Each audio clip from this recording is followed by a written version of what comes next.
किस तरह से इंडियन आर्मी ने एक प्रेग्नेंट लेडी की जान बचाई है, वो भी रात के 11 बजे। नाजरीन, एक प्रेग्नेंट लेडी की जान किस तरह से इंडियन आर्मी और जम्मू कश्मीर पुलिस ने बचाई है रात के 11 बजे 2 से 3 फीट बर्फ में। नाज़रीन किराम, आप लोग तो जानते ही होंगे कि पिछले कई दिनों से बर्फबारी जारी थी, जिसकी वजह से कई इलाकों में रोड ब्लॉक थे और गाड़ियों का आना जाना मुश्किल ही नहीं नामुमकिन था। इस बीच एक प्रेग्नेंट लेडी जो डिस्ट्रिक्ट कुपवाड़ा विलगाम की रहने वाली थी, जिस लेडी का नाम सुपूरा बेगम वाइफ ऑफ मुश्ताक अहमद गागी। नाज़रीन किराम, अचानक रात के 11 बजे उसको लेबर पेन शुरू होता है और गाड़ी का मिलना बहुत ही नामुमकिन था, क्योंकि उसको हॉस्पिटल पहुंचाना बहुत ही जरूरी था। उसकी बहुत क्रिटिकल हालत हुई थी। तब जाकर वहां पे जम्मू कश्मीर पुलिस और इंडियन आर्मी पहुंची और उस लड़ी को पैदल 7 से 8 किलोमीटर हॉस्पिटल पहुंचाया। जी हाँ नाजरीन, वो भी 3 से 4 फीट बर्फ में। अब जाकर माँ और बच्चा दोनों सेफ है, वो भी इंडियन आर्मी और जम्मू कश्मीर पुलिस की वजह से। चले नाजरीन, सबसे पहले मैं आप लोगों को उनकी एक वीडियो क्लिप दिखाऊंगा, किस तरह से वो लोग बर्फ में पैदल उस लड़ी को हॉस्पिटल की तरफ ले जा रहे हैं। चले नाजरीन, सबसे पहले हम इस वीडियो क्लिप को देखेंगे।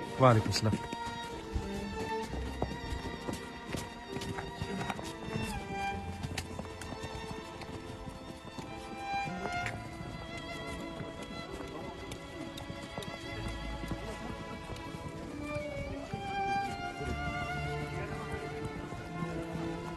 वालेकुम सलाम।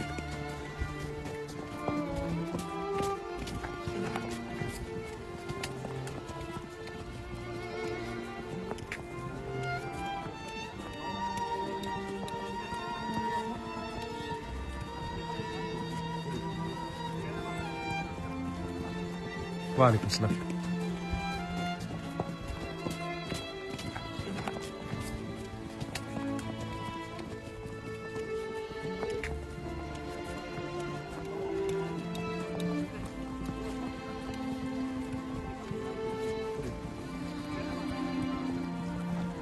नाजरीन, आपने इस वीडियो को देखा है, आपकी क्या राय है इस वीडियो के बारे में कमेंट सेक्शन में मुझे जरूर जवाब दीजिएगा। मेहरबानी करके इस वीडियो को ज्यादा से ज्यादा शेयर करना, ये वीडियो हर एक तक जरूर जाना चाहिए। चलिए नाजरीन, मेरा ये आज का वीडियो इतना ही। मिलते हैं किसी अगले वीडियो में, तब तक के लिए अपना ख्याल रखना और अपने भाई को दुआ में याद रखना। बाकी अस्सलामु अलैकुम।